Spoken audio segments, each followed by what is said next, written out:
আসসালামু আলাইকুম। আপনারা একজন বীর মুক্তিযোদ্ধাকে দেখছেন। 1971 সালের রণাঙ্গনের সৈনিক, যিনি এনেছেন এদেশের স্বাধীনতা। এই সূর্য সন্তান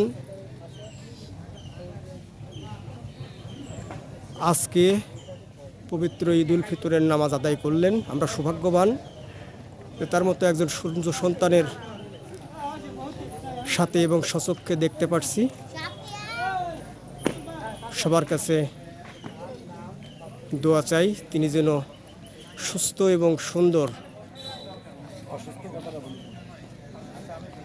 সবল জীবনযাপনের জন্য তার জন্য আমরা সবাই দোয়া করব। যদিও তিনি দীর্ঘদিন যাবৎ শারীরিক অসুস্থতায় ভুগছেন, এর ভিতর দিয়েও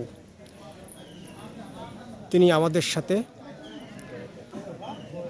অত্র এলাকার মানুষের সাথে, তার হাজার হাজার ছাত্র অত্র এলাকায় ছড়িয়ে ছিটিয়ে আছে।